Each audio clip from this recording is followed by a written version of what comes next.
ये देश हम आदिवासियों का देश था और ये देश हम आदिवासियों पर टिका हुआ है। 32-33 तरह जगह बिखरे हुए हैं, उसी को एक मंच में लाने के लिए आज सभा किया गया था। इसमें कहने के लिए तो बड़ी बड़ी बातें कही जाती है कि भारत देश आदिवासियों का है, आदिवासियों के लिए विशेष अधिकार दिया गया है, बहुत सारी बातें होती हैं, लेकिन हम लोग मूल जड़ से जो हम लोग कटे हुए, जिसका कारण है कि आज ये स्थिति है। Time is money, money is power. उससे बड़ा दुनिया में कुछ नहीं हो सकता है। समय ही धन है और धन से बड़ा पावर कुछ नहीं हो सकता है। धन मतलब पैसा नहीं। आज आदिवासी जनजाति महासम्मेलन का आयोजन किया गया, उसको लेकर के आप क्या मैसेज देना चाहते हैं? सबसे पहले आप लोगों को जोहार। ये आदिवासी महासम्मेलन है, इसमें एक सर्वदलीय बैठक किया गया है और इसमें आदिवासी एकता की बात को लेकर के सम्मेलन है कि हम आदिवासी एकजुट होकर के, चाहे झारखंड हो, छत्तीसगढ़ हो, मध्य प्रदेश, हमारी जो संस्कृति है, हमारी जो विरासत है, हमारी जो जल जंगल ज़मीन है, उसको कैसे बचाया जाए और आदिवासी का विकास कैसे हो। चूँकि आदिवासी धीरे धीरे वो पतन की ओर जा रहा है, उनका संस्कृति सभ्यता समाप्त होते दिख रही है। ऐसी स्थिति पे ये आज सम्मेलन रखा गया है। हजारों की संख्या में यहाँ भीड़ उपस्थित थी। ऐसे अवसर पे आपके झारखंड के सरना धर्म के धर्म गुरु भी यहाँ बंधन तिग्गा जी उपस्थित हैं, इनका भी आगमन हुआ है। हमारे राष्ट्रीय चेरो जनजाति महासंघ के राष्ट्रीय पदाधिकारी हैं, प्रदेश के पदाधिकारी हैं, उरांव समाज से लेके खरवार समाज से लेके तमाम आदिवासी समाज के लोग यहाँ उपस्थित रहे।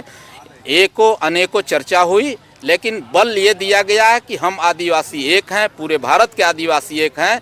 अपने हक हकूक़ के लिए सरकार किसी की हो, जल जंगल के लिए हम लोग लड़ेंगे, अपने जो है शैक्षिक, सामाजिक, राजनीतिक और शैक्षणिक विकास के लिए हम लोग लड़ते रहेंगे। और जो हम लोगों का इस क्षेत्र में आज के हजारों हजार साल ये पूरा भारत वर्ष धरती आदिवासियों का था, और आज आदिवासी भिखारी है, एक जो है चपरासी की नौकरी उसको नहीं मिल पा रहा है।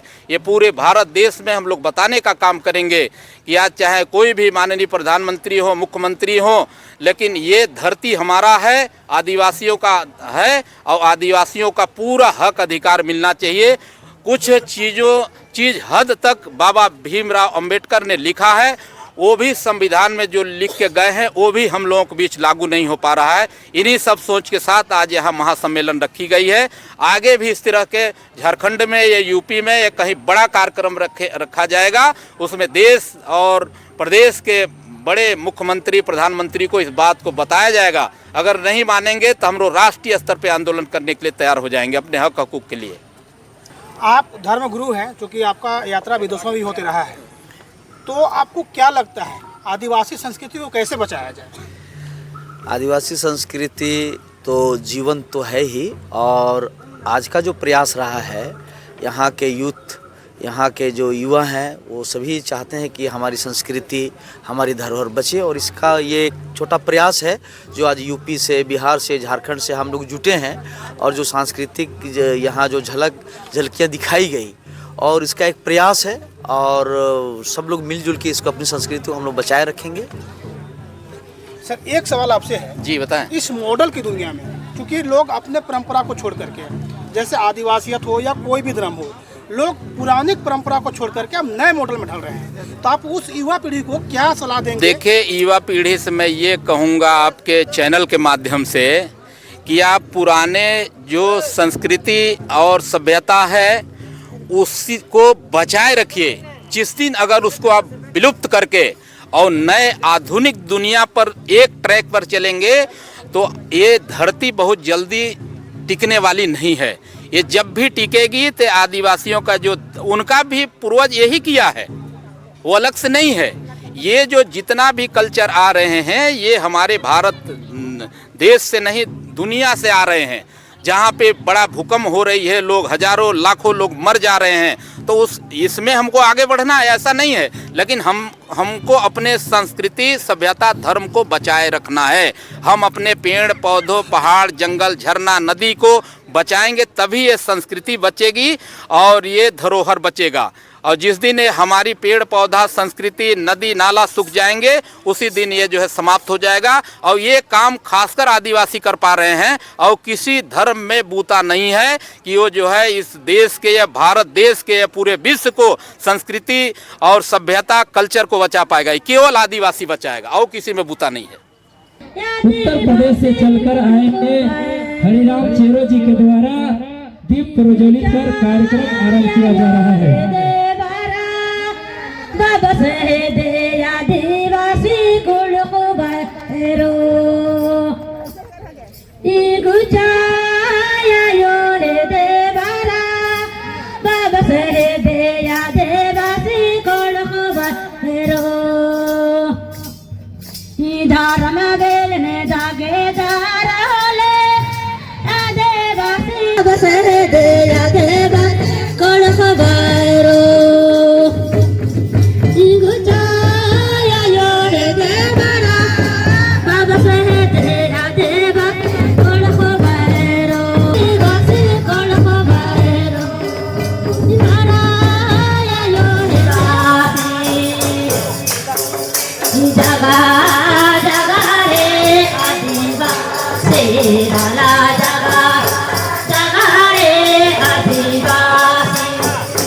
आदिवासी समाज के सभी जो अगुवागण हैं उनसे आग्रह है कि आप सब लोग जितने भी लोग हैं मंच के पास जो पंडाल बना हुआ है सब लोग बैठे और हमारे मुख्य अतिथि का भाषण सुने। और विधायक जी का एक आग्रह था कि जो आज समाज बिखराव की ओर है, हमारे सभी सभ्य समाज आदिवासी समाज एकजुट हो ताकि हम किसी के साथ लड़ भी सके और आने वाले कार्यक्रम में बृहद रूप से अपना जो भी कार्यक्रम हो उसका संचालन कर सके। इसलिए जितने भी हमारे आदिवासी समाज का हुआ है उनसे आग्रह है हम सब लोग मिलकर आदिवासी समाज को एकत्रित करें, एक रहें। बहुत बहुत धन्यवाद। जब तक आप सुनिएगा समझिएगा नहीं तब तक क्या कर पाइएगा, क्योंकि जिस सम्मेलन के लिए आए हैं और सम्मेलन में रहिएगा ही नहीं, सुनिएगा नहीं, समझिएगा नहीं तो कैसे आगे हमारा समाज को उत्थान कीजिएगा। तो हम चाहेंगे कि जितने लोग इधर उधर भटके हुए हैं वो सभी लोग एक मंच में यहाँ आए और बैठे, क्योंकि वहां से आए हैं, उत्तर प्रदेश से आए हुए हैं, हमारे पूर्व विधायक हैं, अच्छी अच्छी बात को सुनाएंगे, समझाएंगे और बताएंगे और ये जमीन में उतारने के लिए बताएंगे। तो हम चाहेंगे कि जिस तरह से इधर उधर हैं आप लोग आइए और बैठिए, क्योंकि नहीं बैठिएगा तो सुन समझ नहीं पाइएगा। आज हमारे समाज को जगाने की जरूरत है। आज हमारे क्षेत्र झारखंड में कहा जाए कि 32-33 आदिवासी जात हमारे निवास करते हैं, लेकिन आज हम लोग इधर उधर भटके हुए हैं, क्योंकि आदिवासियों को विकास करने के लिए बहुत से फंड आ रही है, बहुत से चीजें आ रही हैं, लेकिन हम लोग उसको जगह तक नहीं उतार पा रहे हैं। कारण क्यों है? क्योंकि हम लोग संगठित नहीं है, एक सा मंच में नहीं है, हम लोग अलग अलग बिखरे हुए हैं। 32-33 जात है, 32-33 तरह जगह बिखरे हुए हैं। उसी को एक मंच में लाने के लिए आज सभा किया गया था, ताकि एक मंच में आए, हम लोग के कहाँ कमी बेसी है उसको कैसे दूर करें, कैसे एक मंच में लाए। लेकिन आज बड़ा दुखद बात है, क्योंकि आज प्रोग्राम रखा गया था स्टेडियम में, स्टेडियम से बिखर गया था, जिसके चलते आदमी लोग इधर उधर भटक गए हैं। लेकिन जितने आदमी लोग हैं उतने ही लोग आप लोग से निवेदन करेंगे कि आप लोग बैठे ताकि हम लोग बात को बताएं, लेकिन हम लोग को बताने को मन नहीं करता, आदमी नहीं रहता है। तो हम चाहेंगे कि इधर उधर है तो सब लोग आए, क्योंकि आज लोग कहते हैं कि लोकसभा ना विधानसभा, सबसे कहते हैं ग्राम बड़ा है ग्राम सभा।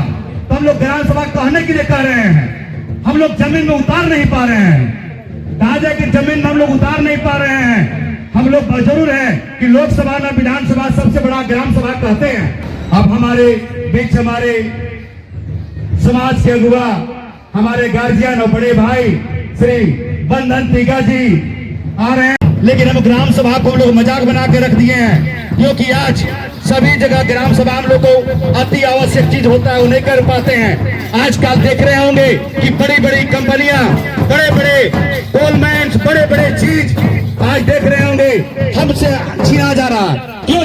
Time is money, money is power. उससे बड़ा दुनिया में कुछ नहीं हो सकता है।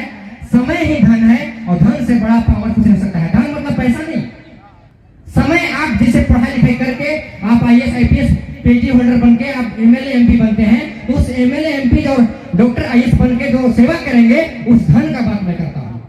उस धन को हमको अर्जित करना है आप सबों को।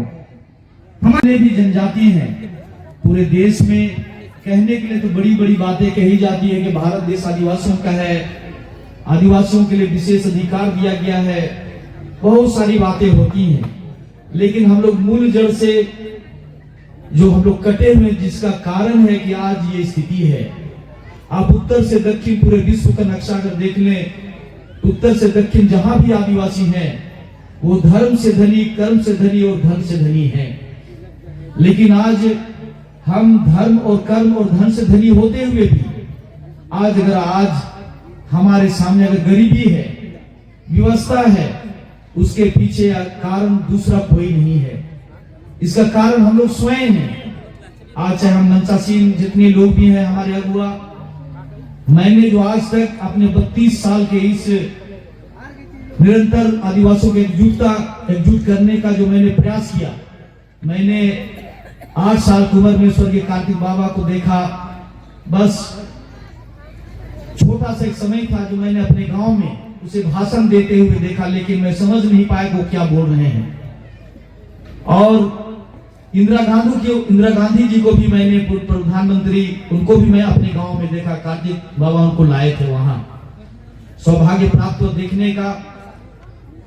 आज जो मैं महसूस करता हूं कि अगर आज हम पीछे हैं, क्योंकि विश्व को जिस समाज ने सभ्यता दी, जिसने विश्व को अपने सभ्यता से अपनी ऊंचाई को बताया, और आज जो संस्कृति की झलक हमने यहां देखा, अपने आप में यह अनूठा है।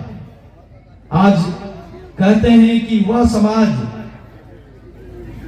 जो सामाजिक और राजनीतिक एकता जिसकी टूट जाती है, आर्थिक इमारत ढह जाती है और संगीत सरिता सूख जाती है, वह समाज सो जाता है, उसका इतिहास खो जाता है और उसे अंधकार युग कहते हैं। और इस अंधकार युग को लाने में जितने भी आज पढ़े लिखे शिक्षित वर्ग जो हैं, उन्हीं का आज दोष है। मैं इस बात को मानता हूं कि आज जिस अध्यात्म की बात होती है, आज हमारे समाज में जो आदिवासियों ने अपनी कला और संस्कृति को विश्व को अपने लोहा मनवाया, और आज भी हम जिसे अनपढ़ और गंवार कहते हैं, जिसे निरक्षर कहते हैं, उन्हीं के बीच में आज संस्कृति बचा हुआ है। जितने लोग समाज के नाम से, आरक्षण के नाम से नौकरी पाया, राजनीति की, लेकिन उनके द्वारा हमारे समाज को क्या मिला? जी नाम तेरा लगी को माला बोले तीरोत कालोत को माला बोले तीरोत कालो चारे सराबा आको जियन आंबा ढिल आको आदि सुखे राजी नाम तेरा लगी को माला बोले तीरोत कालोत को माला बोले तीरोत कालो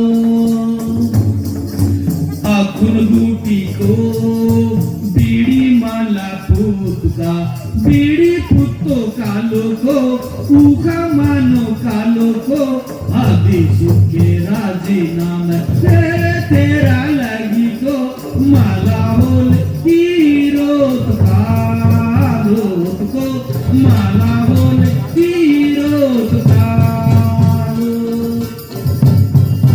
चारे सारा बाको जियन आंबा ढिल आको आदि सुखे राजी नाम तेरा लगी को माला बोले तीरोत कालोत को माला बोले तीरोत कालो माला बोले तीरोत कालोत को माला बोले तीरोत कालो। जोहार जय। ये देश हम आदिवासियों का देश था और ये देश हम आदिवासियों पर टिका हुआ है। हमारा जो धर्म और संस्कृति है ये ही इस धरती माता को चला रही है। अगर आज आदिवासी अपना पूजा पद्धति छोड़ दे तो मुझे लगता है जो प्रलय 1000 साल बाद आएगा वो बहुत जल्दी आ जाएगा साथियों। आदिवासी एक ऐसा धर्म है जो इसमें धरती का पूजा होता है, पेड़ का पूजा होता है, पहाड़ का, पत्थर का, नदी का, यानी जो जिससे प्रकृति चलती है पूरे विश्व में उसका पूजा कौन करता है? तो हम आदिवासी करते हैं। मैं उत्तर प्रदेश से चल के आता हूं। राष्ट्रीय चेरो जनजाति महासंघ के राष्ट्रीय अध्यक्ष मुझे बनाया गया है और उत्तर प्रदेश के कल्चर में और झारखंड के कल्चर में बहुत भिन्नता है। वहां 13 जनजातियां हैं उत्तर प्रदेश में, खासकर चेरो, गोंड, खरवार, पनिका, अगरिया से लेकर के तमाम और जातियां हैं, लेकिन बहुलता गोंड, खरवार, चेरो का है। यहाँ 32 जनजाति हैं, बहुत ज्यादा तादाद में जनजाति हैं और कहीं न कहीं यहाँ सबसे तगड़ा सरना धर्म को मानते हैं आदिवासी। तो मैं बताना चाहता हूं कि वहां भी सरना धर्म का पूजा होता है। गोंड भाई आज भी करते हैं और हमारे बैगा भाई भी कुछ करते हैं और वहां गोंडी धर्म की पूजा होता है। छत्तीसगढ़, मध्य प्रदेश से लेकर के यानी पश्चिमी भारत में मुझे लगता है 5-7 राज्यों में जहां गोंडों की बाहुलता है, बैगा का बाहुलता है, वहां बड़ा देव का पूजा होता है। ये धर्म गुरु वहां जाते हैं, ये तो पूरा देश भ्रमण करते हैं। तो कहीं कहीं सरना धर्म में, हमारे जो है गोंडी धर्म में जो भी पूजा पद्धति है वो सीधे सूर्यदेव से लेकर के जल जंगल जमीन से लेकर के होता है। इसीलिए ये धरती जल जंगल जमीन हमारी है। आज के 50,000 वर्ष इस धरती पे कोई भी नहीं था, केवल हमारी संस्कृति, हमारी विरासत, हमारी देश, पूरा भारत भूमंडल हमारा था, कोई भी बिरादरी दूसरा नहीं था। 50,000 वर्ष पहले आप देखेंगे तो केवल यहाँ आदिवासी नंगे रहते थे। आज इस आदिवासी देश में विभिन्न तरह के लोग आते गए और हमारे जल जंगल जमीन पर कब्जा करते गए और हम लोग जो है पीछे चले आते गए। आज यहाँ पर झारखंड में कह लीजिए कि खनिज संपदा से भरा हुआ है। हमारा जनपद सोनभद्र यहीं से चलता है। हिंडाल्को का बड़ा एल्युमिनियम फैक्ट्री है। यहाँ से जब जाता है जो है बक्साइट तो वहाँ फैक्ट्री चलती है। कोयला से लेके, एल्युमिनियम से लेके, अभ्रक से लेके तमाम खनिज संपदा है। लेकिन जो मैं देख पा रहा हूँ 2-3 साल से कि झारखंड में भी बहुत सारी गरीबी है। ऐसा नहीं है कि सरकार मिटाना नहीं चाहती है, सरकार मिटाना चाहती है। कोई भी सरकार हो ये नहीं चाहती है गरीबी उन्मूलन खत्म न हो, गरीबी खत्म हो, लेकिन कहीं न कहीं सरकार उतना व्यवस्था नहीं दे पा रही है। हम सरकार के विरोध नहीं करना चाहते हैं, लेकिन इस मंच के माध्यम से मैं जो भी सरकारें हैं, भारत सरकार, प्रदेश सरकार, आदिवासियों का एक पैकेज होना चाहिए, अलग से आदिवासियों का पैकेज होना चाहिए। उसमें सामाजिक, आर्थिक, शैक्षणिक, राजनीतिक सारे विकास का जो है मूल मंत्र होना चाहिए कि इसी से आदिवासियों का विकास हो सकती है। साथियों, आप जानते हैं कि यहाँ के राजा महाराजा मृत्यु राय हुआ करते थे और उनके राज्य में सारा प्रजा सुखी था। भगवान बिरसा मुंडा, भगवान का दर्जा किसी भी महापुरुष में नहीं लगा है। ये झारखंड के धरती धन्य है। अरे भगवान बिरसा मुंडा का फोटो कहाँ लगा है? ये जो लोकसभा का जो उच्च सदन है भारत का, अवधेश जी, उसमें भगवान बिरसा मुंडा का मूर्ति लगा हुआ है। और एक ही नाम आता है, अगर भगवान का कोई नाम आता है, जैसे भगवान बुद्ध हुए उस तरह पूरा कई देश उनको मानता है, उस तरह भगवान बिरसा मुंडा हमारे आदिवासियों का भगवान है। ये धरती है झारखंड। साथियों, मैं बहुत कुछ नहीं कहूंगा, आपसे यही आग्रह करूंगा कि जब हम लोग एक मंच पे हों तो हम लोग आदिवासियों को एकजुट होने की बात करें। सरकारें आती जाती रहेंगी, सरकार किसी के भी हो, बाबा साहब भीमराव अम्बेडकर ने हम आदिवासियों को बहुत सारा अधिकार दिया है, लेकिन हमारे लोग उस अधिकार का प्रयोग नहीं करते हैं। नौजवान साथियों, अपना हकूक आप नहीं पढ़ पाते हो। बहुत सारे अधिकार दिए हैं, उस अधिकार को सरकार हम लोगों के प्रति पालन नहीं कराती है। सब एक जो है समान तरीके से, अगर मैया योजना लागू हुआ है तो सबके ऊपर लागू हुआ है, नहीं, मैया योजना सबके लिए लागू है तो पूरे आदिवासियों के लिए कोई अलग से ऐसी योजना लागू हो जिसमें आदिवासियों का विकास हो। आज देश आजाद हुए लगभग 76-77 साल हो रहा है। देश बड़ी तीव्र गति से आगे बढ़ा है, ऐसा नहीं कि देश आगे नहीं बढ़ा है, लेकिन हमारे आदिवासी भाई बहन, मुझे लगता है कि जिस तीव्र गति से 100% में और पिछड़ी जाति के लोग, सामान्य जाति के लोग आगे बढ़े हैं, उस गति से अगर देखा जाए तो हमारा आदिवासी 25% आगे बढ़ा है और वो 100% लोग आगे बढ़े हैं, ऐसा मेरा मानना है। मैं भी भारत के विभिन्न क्षेत्रों में जाता हूं, सभी जगह के व्यवस्था में देखा हूं। यही भारत में ही नहीं, मैं आपको विदेशों की बात बताता हूं, विदेशों में भी यही दुर्व्यवस्था है आदिवासियों के साथ। अवधेश जी, हृदयानंद जी, आदिवासी का भारत में भी यही व्यवस्था है, वहां भी इसी तरह से लुंज पुंज है, आगे नहीं बढ़ पाए हैं। साथियों, आपको समझना होगा कि हम इस देश का राजा थे, आज हम इस देश के चपरासी भी नहीं बन पा रहे हैं। हमको एकजुट होना पड़ेगा। जहां आदिवासियत की बात आएगी, हमको एक साथ रहना पड़ेगा। मैं कोई सरकार का विरोध करने इस मंच पे नहीं आया हूं, मैं केवल ये कहने आया हूं कि कोई भी आदिवासी समाज है वो मेरा भाई है और आदिवासी एक है। आदिवासी को एक रखना है हमको। हमारे बीच में धर्म गुरु आए हैं, यहाँ बहुत कुछ इन्होंने बताया है, मैं बहुत कुछ नहीं बताने पा रहा हूँ, समय काफी हो गया है, अभी रांची जाना है मुझे। आप सब लोग आए, बहुत गंभीरता से सुने, मैं भी इस क्षेत्र में भ्रमण कर रहा हूँ, यहाँ के कल्चर, भाषा, संस्कृति, सभ्यता पर मैं भी बहुत गंभीरता से अध्ययन कर रहा हूँ। बाकी जो है हम लोग एक साथ जब मिलेंगे जुलेंगे